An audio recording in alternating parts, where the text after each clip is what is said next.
Bonjour et bienvenue dans ce carnet de guerre. Ce carnet de guerre sera le deuxième de la série sur Age of Sigmar. Mais avant de parler d'Age of Sigmar, ça fait 2 vidéos que j'ai oublié de vous parler du fait que carnet de guerre se trouve également sur Facebook. Certains d'entre vous sont déjà abonnés. Merci à vous. Si vous voulez retrouver des discussions, des photos, des work in progress, etc., je vous invite à vous abonner à la page Facebook de Carnet de Guerre pour en savoir plus. Et comme j'ai oublié d'en parler pendant 2 vidéos, je vous retartinerai un truc à la fin de cette vidéo-ci, histoire de vraiment marquer le coup. Venons-en au point principal de cette vidéo, c'est-à-dire Age of Sigmar, une véritable révolution à la Steve Jobs dans le monde de Warhammer. Qu'est-ce qui se passe depuis qu'il est sorti? Il y a beaucoup de pleurs, beaucoup de cris, beaucoup de colère, beaucoup de tristesse, il y a beaucoup de choses qui se sont passées. Je vais faire un petit point rapide sur les règles, ensuite je vais passer au compendium, et puis ensuite je laisserai un peu libre cours à mon imagination et à ce que j'ai envie de dire à propos de ce jeu. Alors, avant toute chose, il faut que vous sachiez que j'ai fait 5 parties d'Age of Sigmar, 5 ou 6, et que j'en ai vu une. Dans les parties que j'ai jouées, j'ai d'abord joué une toute petite partie, moi contre moi, avec les règles, pour essayer de tester, d'assimiler les règles. Une partie plus importante, également, moi contre moi, pour voir un peu comment ça tournait avec des armées qui étaient un peu plus volumineuses.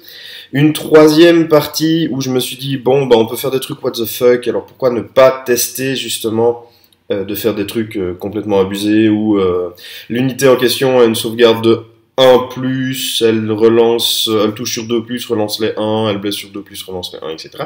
Et il y a moyen de faire des choses comme ça avec les bonus que peuvent donner certains héros. Et la quatrième partie a été une partie contre un joueur homme lézard, enfin Célestial maintenant, qui avec une armée de nains de mon côté, en fait j'ai fait 6 parties. Les 2 parties d'après ont été des parties test, je voulais essayer de tester la boîte de base contre les compendiums, je vous en parlerai à la fin. Donc j'ai fait chaos contre nain et storm truc, je sais plus le nom, contre nain également, je vous en parlerai quand je comparerai les compendiums et la boîte de base. Et la dernière partie que j'ai vue, c'était une partie bêtement boîte de base d'Age of Sigmar qui s'est déroulée au magasin où j'étais. Donc voilà, on va reprendre en vitesse, parce qu'il n'y a pas grand chose de plus à dire, les 4 feuilles de règles qu'on a. Donc, dans l'ordre, la création d'armée, bah, on a l'avantage de pouvoir jouer ce qu'on veut, comme on veut. Le problème principal vient surtout de l'adversaire qu'on a en face de nous, parce que un problème d'équilibrage en fait. Il y a beaucoup de gens qui râlent sur le fait qu'il n'y a pas de moyen d'équilibrer comme il faut les armées, et c'est vrai que Game Workshop n'a pas donné cet outil-là, mais au final c'est un problème qui n'a de réelle existence que lorsque vous affrontez un adversaire qui n'a pas la même philosophie de jeu que vous. Vous pouvez très bien affronter un adversaire avec qui vous vous entendez super bien, c'est un de vos meilleurs potes, vous vous mettez d'accord spontanément sur le format, les jeux, les machins, les trucs. Vous pouvez même échanger vos listes d'armées ou vos idées de listes d'armées avant de commencer à jouer. À ce niveau-là, tout se passe bien. Si vous jouez contre un joueur où vous n'avez peut-être pas forcément cette affinité-là ou autre, là ça peut poser problème parce que vous n'avez pas la même vision du jeu que lui. Et du coup, il faut un outil d'équilibrage, c'est cet outil, c'est ce à quoi ça sert. Moi, ça me dérange pas qu'il n'y ait rien du tout, la communauté met en place des systèmes d'équilibrage. J'en ai même mis en place moi aussi il se trouve sur la page Facebook si ça vous intéresse, qui tourne pas trop mal, mais il n'est pas parfait. Je veux dire, on peut tous se mettre à faire des systèmes d'équilibrage. La communauté le fera bien mieux que nous parce qu'il y aura des milliers de parties test que nous, dans le sens que nous individuels, et donc au final on trouvera un système d'équilibrage. Ça me pose pas plus de problèmes que ça.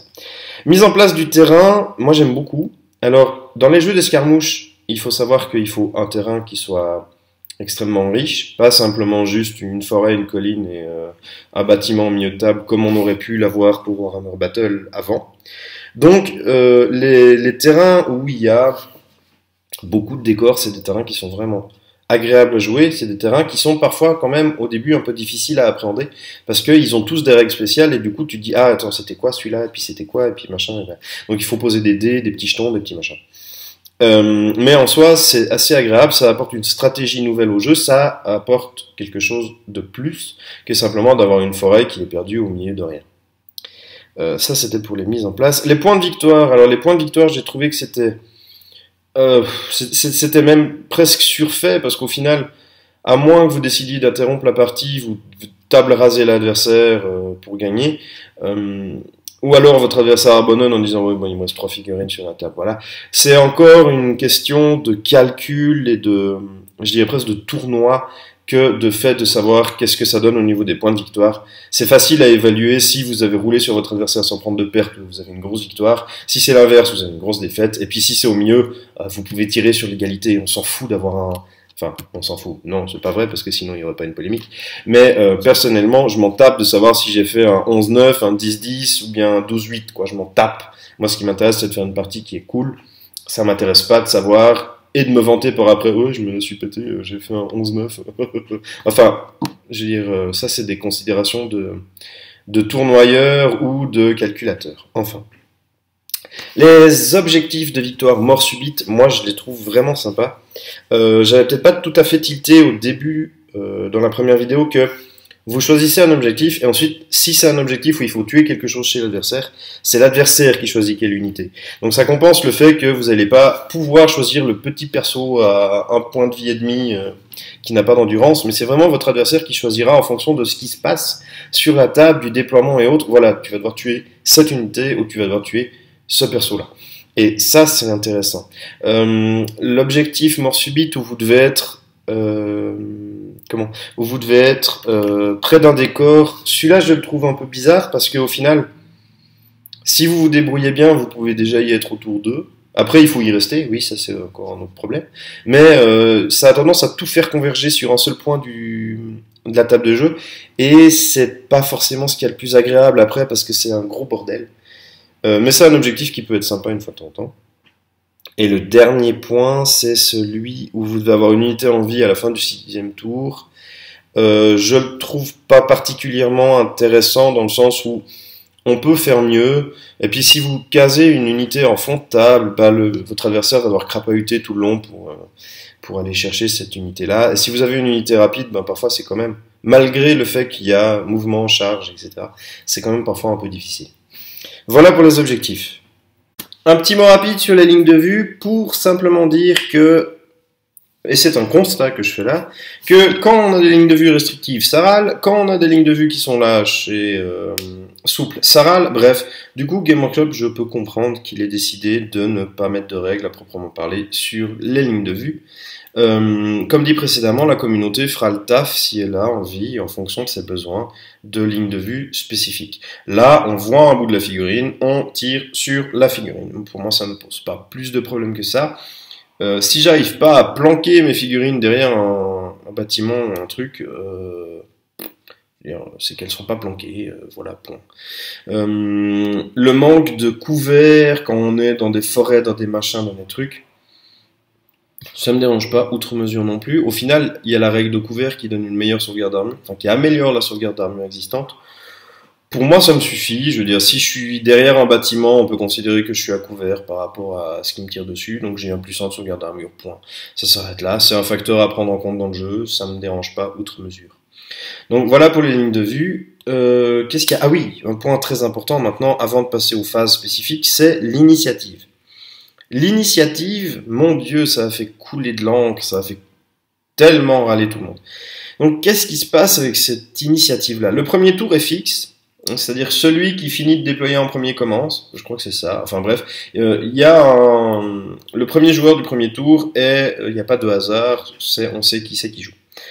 Ensuite, ça se passe au dé. Moi j'aime bien ça. Pourquoi ? Alors vous allez me dire, ouais, il y a de l'aléatoire, et je suis le premier à râler quand il y a de l'aléatoire. Je suis vraiment le premier. Mais pourquoi est-ce que j'aime bien le fait que dans un jeu, parce qu'il n'y a pas beaucoup de jeux qui proposent quelque chose comme ça, le premier joueur du tour soit un joueur aléatoire. C'est tout simplement parce que ça va nous forcer à avoir une stratégie qui va plus loin qu'un tour sur deux. Ça veut dire que vous avez la possibilité, enfin vous avez le devoir, je dirais même à Age of Sigmar, donc c'est le cas, de devoir réfléchir un peu plus loin que jusqu'à votre prochain tour. Déjà, autre truc, c'est que les bonus durent jusqu'à votre prochaine phase de héros, par exemple. Donc vous avez la possibilité d'avoir un bonus très étendu très longtemps. Et ça peut aussi être un petit plus à vous dire, ah bah tiens, ce personnage-là, il faudrait peut-être que il donne un bonus plus conséquent que ce qui est prévu. Mais ça veut dire qu'il faut réfléchir 2 ou 3 tours plus loin pour essayer d'anticiper la stratégie de votre adversaire, et pas juste lire la stratégie de votre adversaire. Il va vraiment falloir l'anticiper. Il va falloir poser vos défenses. Ça veut dire qu'un jeu très très agressif ne sera peut-être pas couronné de succès, comme un Warhammer Battle. Un jeu très agressif a quand même pas mal de chances d'y arriver, en fonction des armées.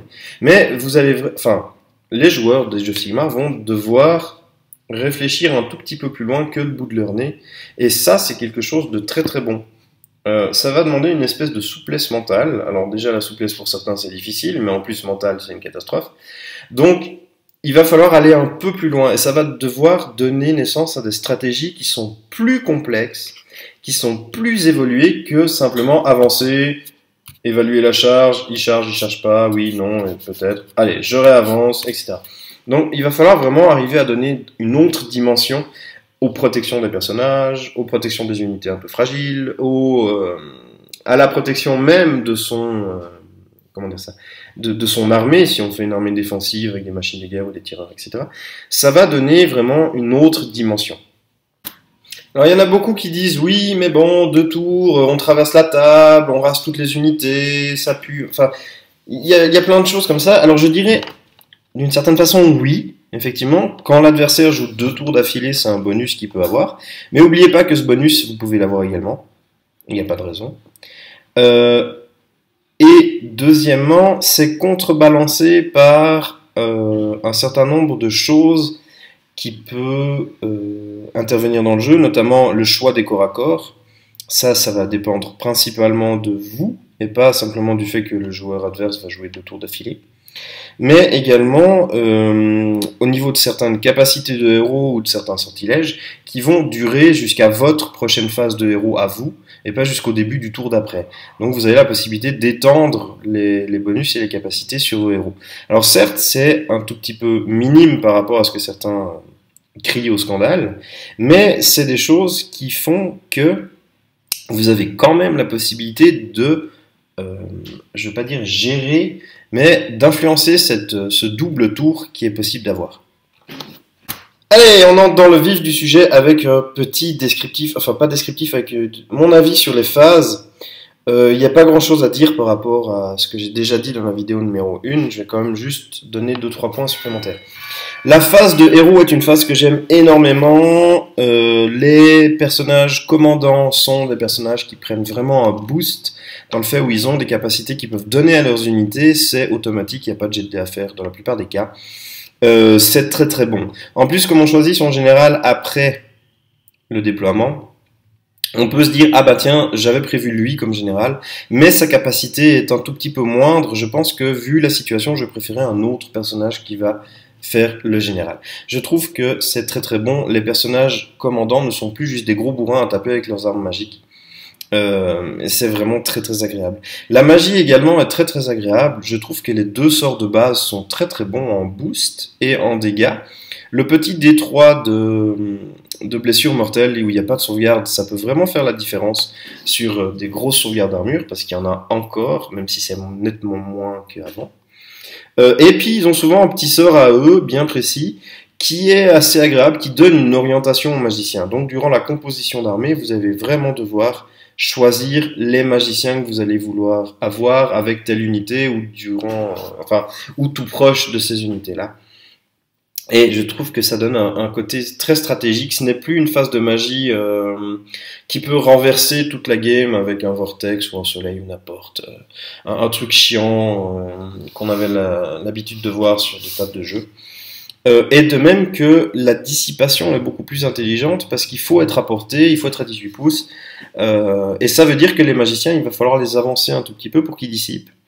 Et ça, c'est aussi très, très bien parce que quand on se souvient de parties où on a notre niveau 4 qui est coincé au fond de table et qui est bien planqué, qui peut dissiper sur toute la map, voilà, c'est une autre façon d'appréhender le jeu et c'est une façon d'appréhender le jeu que je trouve plus agréable et même, je dirais presque plus normale. La phase de mouvement est une phase que j'aime énormément dans la liberté des mouvements. Je vois sur certains forums des gens dire ouais mais c'est de la merde, il n'y a pas de stratégie, etc. Laissez-moi vous dire que sur ce point-là, je pense que c'est vous qui manquez de lucidité. C'est une stratégie différente. C'est pas, il n'y a pas de stratégie, c'est une stratégie différente. Le mouvement se passe de la même façon que les tirailleurs dans les versions précédentes de Warhammer Battle, c'est-à-dire qu'ils peuvent vraiment faire n'importe quoi, un peu de choses près. Ils peuvent faire des replis, des machins. Enfin, on peut vraiment aller dans tous les sens, et c'est très très bien, parce qu'au final, c'est une stratégie d'escarmouche, tout en respectant le 1 pouce maximum de distance entre les unités, enfin entre les figurines composant une unité. Et c'est très sympa de se dire, bon bah d'abord je mets tous les trucs en pavé, puis ensuite ils peuvent se splitter, ils peuvent prendre plus de place. On peut vraiment arriver à à entourer un adversaire, on peut arriver à gérer le terrain avec cette capacité qu'ont les unités de se mettre en mouvement de façon totalement libre. Et ça, c'est très très agréable. Une autre chose dont j'ai pas encore saisi toute la portée stratégique, c'est ce fameux mouvement de repli. Et ce maximum, enfin la distance, on peut approcher de l'ennemi à 3 pouces.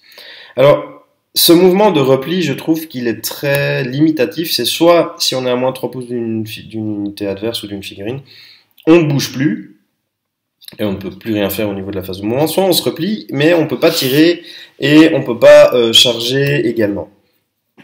J'ai pas encore tout à fait bien saisi toutes les opportunités stratégiques parce que j'ai pas utilisé ce mouvement de repli. J'avais tendance à être au corps à corps, bah du coup je tape ou je tire, enfin je ne me replie pas. Mais je pense qu'effectivement, après avoir vu plusieurs rapports de bataille et entendu plusieurs commentaires, il doit y avoir moyen de faire quelque chose avec cette configuration-là qui permettrait, je pense par exemple, vous jouez une unité de cavalerie, le tour 1 elle charge, à votre tour suivant, elle se replie, ce qui vous permet quand même d'avoir eu, durant un tour, verrouillé une unité au corps à corps. Mais l'unité, vous aviez prévu une unité de piétons derrière qui n'avait pas le temps d'arriver sur l'unité cible de vos cavaliers et qui peuvent arriver le tour d'après pour pouvoir charger et engager cette unité-là pour éviter que eux ne rechargent votre cavalerie qui, elle, peut aller apporter son bonus de charge parce que la cavalerie a beaucoup de bonus en charge dans un autre corps à corps. Ouais, je pense qu'il y a moyen de faire des mix d'unités qui peuvent vraiment être très très stratégiques et qui peuvent aussi paradoxalement ressembler un peu plus à une véritable bataille. Parce que l'unité de cavalerie qui charge, qui reste au milieu et qui tape, enfin une unité dans une bataille de cavalerie, pardon, une unité de cavalerie dans une bataille, ça doit passer au travers des lignes ennemies pour pouvoir recharger le tour d'après.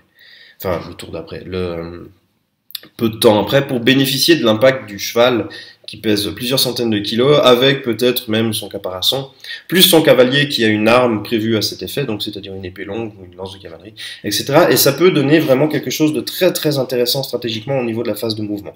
Cette phase de mouvement, moi, je l'aime énormément. C'est une phase qui est extrêmement stratégique. Et je vais faire une généralité, je ne devrais pas, je suis désolé. Les gens qui disent que ce n'est pas stratégique, c'est des gens qui sont sans doute trop ancrés dans une version battle dont les mouvements sont rigides avec des roues, des quarts de tour, etc.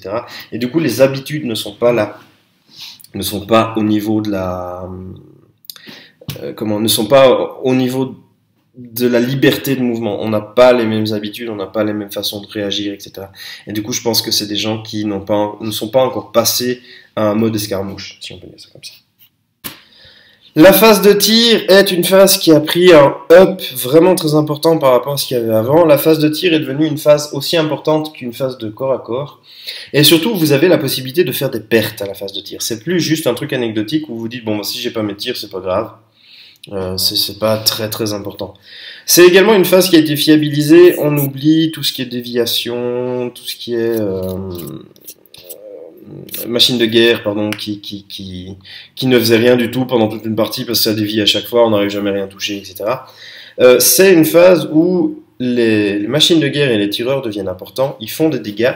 C'est quelque chose à prendre en compte dans la gestion de l'armée, la gestion de l'avance de votre armée à vous. Si vous avez des tireurs en face, c'est quelque chose qui est très très important et qui du coup devient très agréable sans pour autant arriver à un stade de Warhammer 40 000 où là c'est tellement exagéré qu'au final la phase de corps à corps elle passe à l'oubliette à la place. Je trouve que entre la phase de tir et la phase de corps à corps dans Age of Sigmar, ça se tient pas mal. Vous avez la possibilité, vous vous sentez puissant dans chaque phase à laquelle vous jouez. Même la phase de magie où vous pouvez caster un sort ou deux, vous avez la possibilité de faire des pertes, et puis ces pertes, c'est pas des pertes légères, ça peut vraiment être des pertes importantes, qui vont avoir une incidence sur la phase de déroute tout à la fin, et c'est quelque chose où j'apprécie de me sentir, je dirais presque puissant. C'est-à-dire que si c'est vous qui avez la phase de tir, vous savez que vous pouvez faire des pertes et faire des choses. Si vous subissez une phase de tir, vous savez également que, en face, il peut vous faire des dégâts. Personnellement, à Battle, les phases de tir, moi j'en ai jamais eu tellement, je joue contre Vampire, nain, il y avait un peu plus. Mais les phases de tir ont toujours été des phases qui étaient très accessoires pour moi. J'ai jamais trembler autant que dans une phase de corps à corps avec une phase de tir, tandis qu'à Age of Sigmar, là c'est clair qu'il y a de la pression, il y a des choses, et c'est quelque chose de très très bon. Alors, le grand débat a été de se dire, ouais mais on peut tirer dans un corps à corps, les figurines au corps à corps peuvent tirer dans le corps à corps dans lequel elles sont, voire même dans un corps à corps dans lequel elles ne sont pas, et les unités à l'extérieur peuvent tirer dans des corps à corps, etc. etc. Oui, non, ça demande des ajustements. Déjà, je dirais... de façon générale, pour essayer d'équilibrer un tout petit peu, parce que si une figurine se met dans la phase de tir, tire dans un corps à corps, puis ensuite frappe au corps à corps, pour moi il y a un problème, c'est-à-dire que si vous avez une arbalète en main, ou un arc, vous pouvez tirer, vous pouvez engager une flèche ou un carreau, ou même une balle, c'est un peu plus, voilà. Mais vous pouvez engager ça et vous pouvez tirer durant la phase de tir. Je veux dire, si vous avez une arbalète qui est chargée, vous n'allez pas la poser à côté de vous pour sortir votre épée, alors que le mec vous fonce dessus, vous allez tirer le carreau et puis ensuite sortir votre épée. Donc du coup, je me dis, si une unité au corps à corps, qui a des armes de tir, tire dans le corps à corps ou tire à la phase de tir, elle ne peut pas frapper durant la phase de combat, parce qu'elle utilise elle utilise son arbalète ou son arc. Alors taper avec un arc, ça fait pas beaucoup de dégâts, vous n'allez pas assommer grand monde. Avec une arbalète, à la limite, c'est un peu plus lourd et le bout métallique peut faire très mal, mais bref.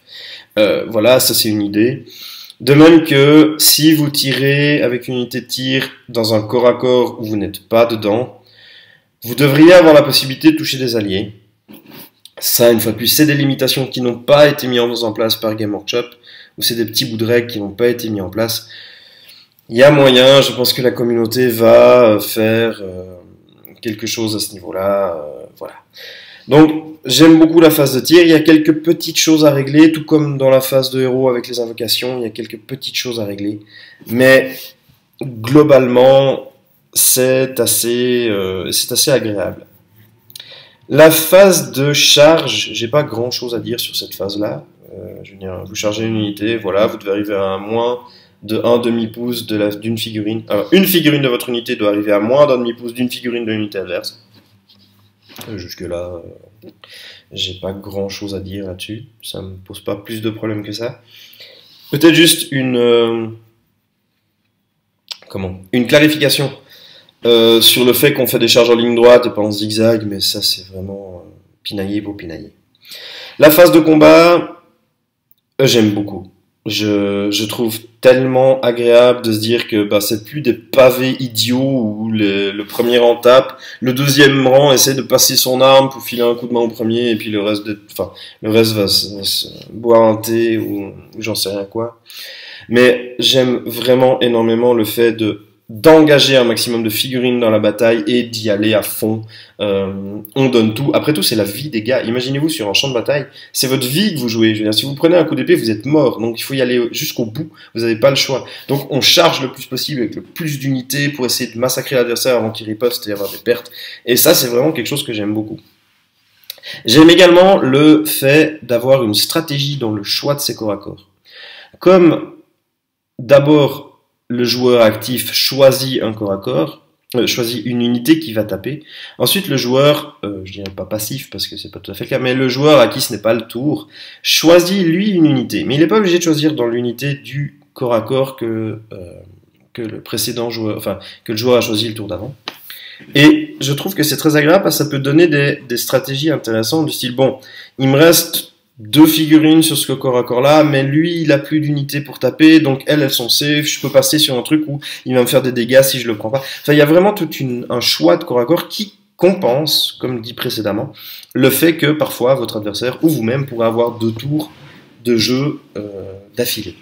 Et ça va donner parfois des situations un peu cocasses où vous allez sauter d'un corps à corps à l'autre en essayant de maximiser les pertes que vous pouvez faire à votre adversaire, tandis que lui il va essayer de faire la même chose, et du coup vous allez vous retrouver dans des situations où il va vraiment falloir choisir des choix cornéliens entre sauver son personnage d'un corps à corps ou essayer de favoriser un corps à corps où vous pouvez avoir une influence. Votre personnage de toute façon il va canner, parce que s'il se prend 25 attaques dans la tronche et puis que lui il en donne 4, disons, c'est un personnage donc on n'aime pas les perdre, mais en soi son sacrifice peut permettre à une autre unité d'avoir un avantage.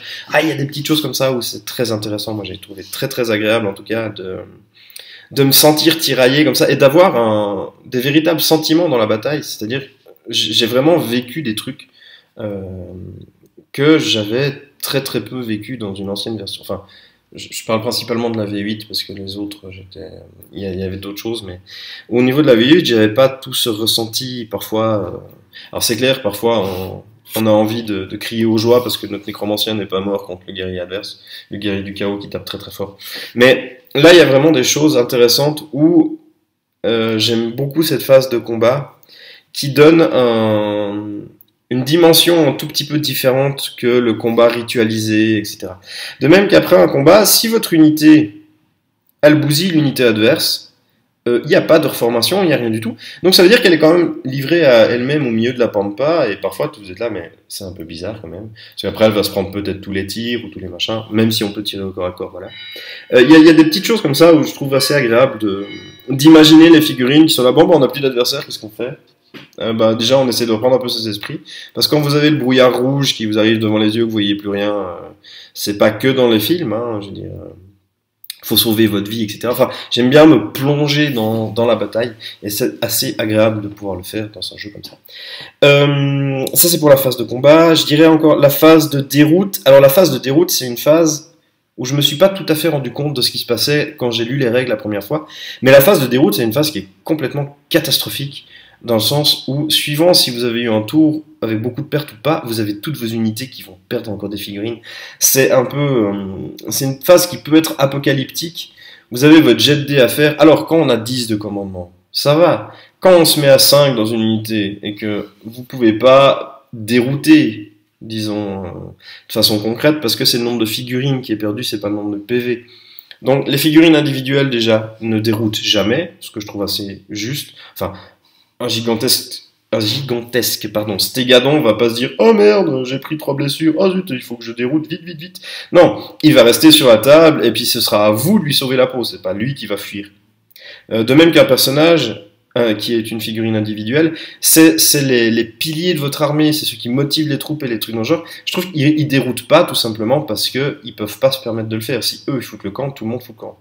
Et ça se représente bien dans certaines capacités de commandement des héros. La phase de déroute, par contre, si vous avez subi, par exemple, une phase de magie adverse où vous avez perdu 1 ou 2 figurines dû à un petit projo.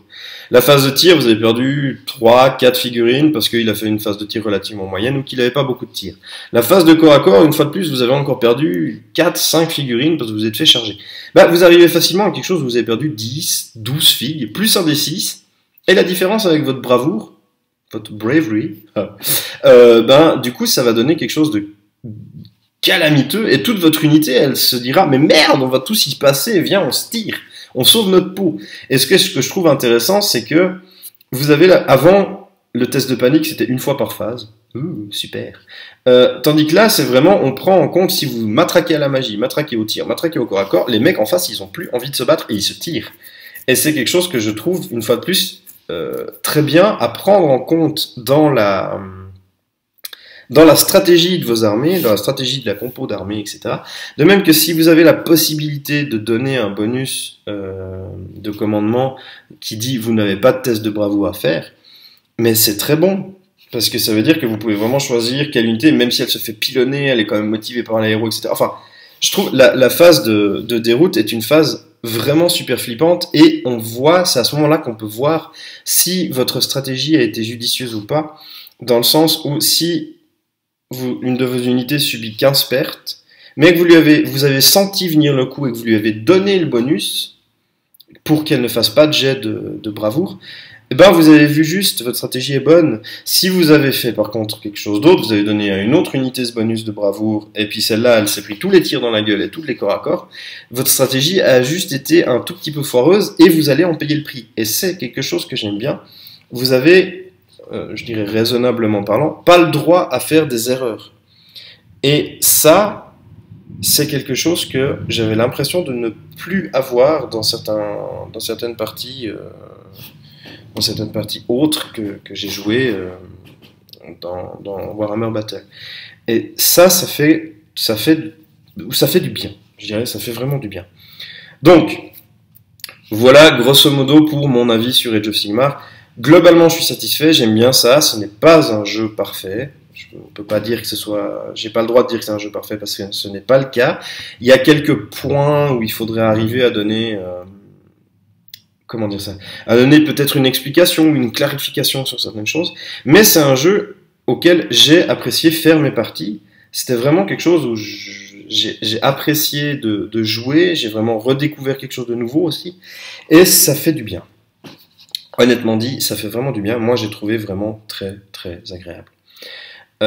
Mais une fois de plus, ça ne veut pas dire que tout le monde va apprécier, ça ne veut pas dire non plus que le jeu est parfait, etc. Mais je vous donne mon avis tel qu'il est là. C'est des parties où je vais avoir, à condition que ça soit bien fait avec mon adversaire, je vais avoir beaucoup de plaisir à jouer, je pense, même si certains le catégorisent de jeu d'apéro. Mais au final, c'est quoi un jeu d'apéro et c'est quoi pas un jeu d'apéro? On est dans le monde du jeu, on est dans le monde du loisir, on est parfois dans le monde du ludique également. Un jeu, c'est un jeu. Je ne me permets pas de le catégoriser dans le sens où, oui, ça c'est un petit jeu pourri, on va vite faire ça en vitesse, mais il a moins d'importance qu'un gros jeu. Non, l'important du jeu, c'est de prendre du plaisir. Que vous jouiez une demi-heure ou vous jouiez 6 heures de temps, du moment qu'il y a du plaisir, c'est bien. Alors c'est clair que si vous avez du plaisir sur 6 heures de temps, c'est cool, beaucoup plus intéressant, mais vous pouvez aussi faire 12 parties d'un jeu qui vous fait du plaisir, 30 minutes. Ouais, je veux dire, ça viendra au même. Donc c'est un jeu que je trouve agréable, et j'invite les gens à y jouer, à découvrir ce jeu sans se prendre la tête, sans rien de particulièrement... comment dire ça, sans se prendre au sérieux, je veux dire. C'est un jeu, on joue, point barre. Voilà un petit mot rapide, je vais essayer de pas trop faire durer cette vidéo. Sur les compendiums. Alors les compendiums, c'est vraiment que du bonheur, j'ai trouvé que c'était excellent. Il y a des règles qui sont tellement cool, ça fait plaisir d'avoir des règles où on se dit bah tant que j'ai un verre pas vide dans la main, mes nains ont des bonus. Si j'ai plus de barbe que les autres, que mon adversaire, j'ai un bonus. Si vous jouez Cetra, vous n'avez pas le droit de vous incliner parce qu'il s'incline devant personne. Enfin, il y a plein de trucs qui sont comme ça cool. Et une chose en plus qui est vraiment vraiment sympa, c'est que tout est jouable. C'est-à-dire que même si vous aviez en V8 une unité pourrie, je prends par exemple au bol une méduse incarnat elfe noir qui est souvent reconnue comme une unité moisie, là elle est jouable. Vous avez la possibilité de la jouer, elle vaut à peu près la même chose que tous les autres trucs, elle peut faire des pertes, elle est vraiment jouable, et elle a la petite règle sympa du regard, que vous devez lancer à votre adversaire. Enfin, c'est vraiment quelque chose que j'ai trouvé super sympa. Je les ai tous lus, je les ai pas tous retenus. De même que vous avez un compendium qui s'appelle Scenery, où vous avez des décors spéciaux avec les règles spéciales. Et je trouve que c'est vraiment bien. Ces compendiums ont été travaillés, c'est pas juste du foutage de gueule, en vite fait bien fait, voilà, vous jouez vos anciennes figurines, arrêtez de nous casser les couilles. Il y a vraiment une recherche derrière qui a été faite pour les petites règles. Chaque chaque unité a des règles spéciales, chaque étendard a même des règles spéciales, en fonction de l'unité, etc. Et je trouve que, je vais lire, étonnamment, c'est pas du foutage de gueule. Non, effectivement, c'est pas du foutage de gueule. Moi, j'ai vraiment apprécié le geste que Game Workshop a fait. Ça fait longtemps que j'ai pas apprécié un geste que Game Workshop fait. Mais là, c'est vraiment agréable d'avoir les compendiums et de se dire, bah tiens, j'ai un truc que je peux jouer toutes mes unités. Même les vieux machins tout dégueux que j'avais, qui étaient nuls, que je sortais jamais en V8 parce que c'était pourri. Bah là, je peux les sortir. Et ça va faire un taf, je dis pas que ça va faire beaucoup de taf, mais ça va faire le taf qu'il faut. Et je trouve que c'est très bien de la part de Game Workshop d'avoir fait ça. En plus, c'est gratos, donc autant en profiter. J'ai fait donc 2 parties qui sont compendium contre boîte de base. Alors, déjà, ce qu'il faut savoir, la boîte de base est pas mal équilibrée elle-même. Vous avez la possibilité de jouer plusieurs scénarios et plusieurs parties de boîte de base qui sont assez agréables. À remarquer quand même que les gentils, les Sigmarites sont quand même plus balèzes que les méchants. Bon, ça, que le chaos. Ça, voilà, ils veulent vendre leurs Sigmarites, il faut qu'ils aient des couilles, etc. C'est un avantage indéniable pour la plupart des gens qui font « Ouh, ils sont trop forts, viens, on va acheter ça ». Ok, ça ou un autre, etc. Les figurines sont jolies. Enfin, alors attention, les figurines du chaos sont jolies. Je les aime beaucoup, elles sont dans la lignée de Skia. Les figurines de Sigmarite, moi j'accroche pas. J'aime pas le côté Space Marine médiéval, enfin bref. Je reviendrai un petit peu là-dessus au moment où je vais parler des sorties. Qu'est-ce qui se passe au niveau des compendiums contre la boîte de base? Eh ben, j'ai fait 2 parties et c'est vite vu.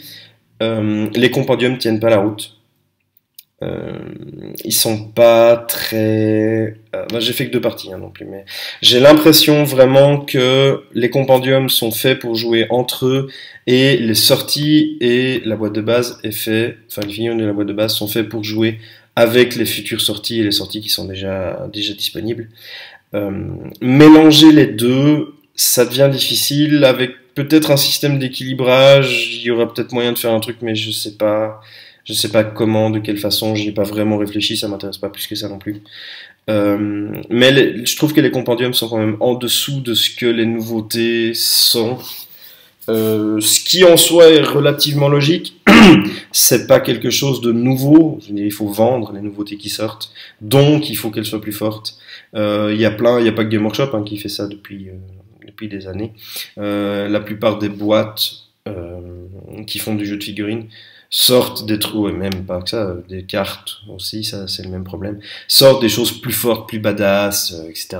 pour que les clients achètent. Donc ça, c'est pas voilà, c'est pas étonnant.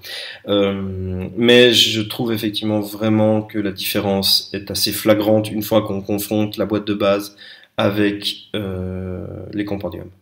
Sur un système relativement équilibré. C'est clair que si vous prenez 7000 points de nains ou d'ogres et que vous jouez contre les 15 pour figurines de Sigmarite, voilà. Mais sur un point de vue équilibré, je trouve que les compétences, les capacités, également les jets pour toucher et autres, sont plus balèzes chez les compendiums. On verra peut-être pour les sorties d'après si ça change, mais en tout cas pour le moment, c'est ce que je ressens. Les scénarios de la boîte de base sont des scénarios qui sont sympas, c'est des scénarios qui se prennent pas la tête, il y a toute une histoire, tout un fluff.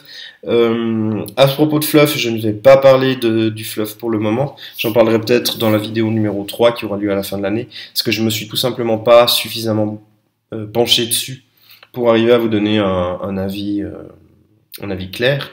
Mais c'est des scénarios qui sont sympas, vous apprenez à jouer, il y a des scénarios avec toutes les figurines, des scénarios qui n'ont pas toutes les figurines, enfin. C'est un truc sympathique. Ils sont pas trop mal foutus, mais ça reste dans le classique. Je veux dire, j'ai pas eu l'impression qu'il y ait un truc qui fasse waouh, c'est vraiment un truc de malade. Non, j'ai l'impression que c'est dans le classique, mais c'est un classique qui est quand même tout à fait agréable. Au niveau des sorties, qu'est-ce qu'ils ont pu sortir pour le moment? Alors, je dirais, déjà ils ont sorti que des gentils pour l'instant. Enfin des gentils, des Sigmarites. C'est pas moche, mais c'est pas beau non plus, selon ce que je pense. Je trouve pas que les figurines ont un charisme particulier. Les personnages sont pas transcendants. J'ai pas l'impression de... Enfin, je me suis pas fait pipi dessus quand je les ai vus. Et la chose la plus drôle, je dirais, si ce n'est pas effrayamment pleurant, euh, les archers sigmarites. Alors, le mec, il porte une armure de Space Marine et il a un arc enfin, ouais, voilà quoi. Enfin, il a un arc. C'est, c'est, et puis oui, oui, je suis sans voix rien qu'à voir le truc où on a l'impression d'avoir un énorme golem de métal avec un bout de bois quoi. Enfin, je veux dire, l'arc a aucune même pas technologie, mais il ressort pas. C'est un bout de bois dans des mains énormes d'un golem maladroit. On a l'impression d'avoir un type qui utilise pour la première fois un arc. L'arbalète a déjà l'air un peu plus stylé. Il y a du matos qui va avec l'armure. Ça reste dans l'idée de la figurine. L'harmonie de la figurine est respectée. L'arbalète, ça va. Et par contre, ce truc ignoble, mais je sais pas ce qu'ils ont foutu. Ils ont pris un truc de Warhammer 40 000, ils l'ont vite boutiqué avec 2-3 couleurs, et puis ça donne une espèce de d'arbalète au rayon laser. Oh, non, enfin non, je peux pas là. Je veux dire, j'ai vu cette figurine dans le White Dwarf, ça fait. Attends, c'est quoi ça? C'est un Space Marine? Non, mais ça. J'arrive pas, non, je peux pas. Ça veut pas. Je peux pas avoir les trucs. Les Sigmarites, de façon générale, comme je l'ai dit, le design de la figurine, je peux pas. Je la trouve, cette figurine avec cette espèce d'énorme arbalète, je la trouve juste drôle. Je la trouve, ouais, juste drôle. J'ai pas d'autres mots pour décrire ce genre de choses-là. Ça me paraît un peu, voilà. Donc on va voir ce qu'ils vont nous sortir pour la suite. J'aimerais bien qu'ils sortent d'autres choses parce que c'est bien joli d'avoir des Sigmarites. Ok, c'est une nouvelle armée à proprement parler. Mais s'ils pouvaient sortir un ou deux guerriers du chaos, histoire de voir aussi ce qu'on pourrait avoir au niveau de du design visuel de la figurine, ça pourrait être sympa. J'ai vu 2-3 artworks qui ont l'air cool. Alors je sais pas si c'est un vrai ou un faux, mais l'artwork où il y a des nains sur salamandre, moi je suis archi fan. Après faut voir ce qu'ils en font, mais bref. Non, il y a plusieurs choses comme ça où j'aimerais quand même avoir autre chose que des Sigmarites pour voir vraiment l'évolution de la figurine qu'ils nous ont promis, parce qu'ils nous ont dit que les figurines allaient être ouah, trop bien. Pour l'instant, à part me moquer un petit peu de ce qui est sorti, je suis pas plus convaincu que ça. J'aimerais revenir aussi un court moment sur tout le fait que Game Workshop mise beaucoup de choses sur tout ce qui est virtuel, donc sur les e-books mobiles pour iOS et Android. Je crois qu'ils se mettent aussi à Android. Il y a beaucoup de matos là-dessus qui est disponible gratuitement. Il y a une partie qui est payante, oui, ça effectivement. Mais il y a beaucoup de choses qui sont disponibles gratuitement et je trouve que c'est déjà un geste de la part de Game Workshop. Alors, je suis pas complètement idiot, j'imagine bien que ce geste-là, c'est des appâts. Parce que bon, on va télécharger l'application, ensuite on va télécharger l'autre truc, on va télécharger les trucs gratuits, et puis après ils vont sortir un machin, ça va nous coûter 2 balles, puis après ça va nous coûter 3 balles, puis après ils vont sortir un bouquin qui va nous coûter 25 balles, etc. Et je suis pas complètement idiot non plus, donc je pense bien que c'est pour appâter le chaland, mais en tout cas, pour le moment, il y a beaucoup de matos gratuits. On peut y trouver les informations nécessaires. On peut aussi trouver en téléchargement sur le site. Il y a 2-3 trucs comme ça où c'est agréable. Après, je vais râler parce que je vais dire qu'ils font payer les trucs. Mais pour le moment, autant dire que ça passe plutôt bien pour avoir les références, etc. Problème pour la plupart des gens, c'est en anglais. Alors du coup, les anglophobes, ils râlent. Un peu, oui. Mais il y a sur le site internet des trucs gratuits. Je pense que Game Workshop va faire de plus en plus appel au support virtuel. Est-ce une bonne ou une mauvaise chose? Je n'en sais rien du tout pour le moment. J'ai pas vraiment été chercher plus loin. Mais c'est quelque chose que je vais essayer d'avoir à l'œil, dans la mesure du possible, pour voir aussi l'évolution qu'il y aura au travers de ce qu'ils vont proposer en virtuel. Parce que s'ils se mettent à proposer des trucs que sur du virtuel et qu'ils laissent tomber tout ce qui est papier, je sais pas exactement comment ça va se passer, je sais pas comment la communauté va réagir, etc. On sait bien que de façon générale, on a tous tendance tous tendance, pardon, à être un peu plus virtualisés, je dirais, au fur et à mesure. On a des smartphones, on a des tablettes, on a tout un tas de trucs qui peuvent faire tout un tas de trucs. Donc, je ne sais pas jusqu'à quel point ils vont aller. Et c'est quelque chose que je voulais quand même mentionner. Parce que Age of Sigmar, ils ont un gros support, justement, uniquement virtuel. Et je dois dire qu'à la fois j'aime bien ça parce que c'est vachement plus léger de trimballer juste une tablette plutôt que 15 bouquins. Et à la fois j'ai très peur parce que connaissant les excès que Game Workshop peut faire, ça me met un petit peu dans le doute. Age of Sigmar, comme je l'ai dit, est un jeu que j'apprécie. Je pense que je vais le suivre dans une certaine mesure. Et du coup, je pense que s'il merde au niveau du prix des choses virtuelles ou de l'exclusivité virtuelle, etc., ça va encore me rester un petit peu coincé dans la gorge.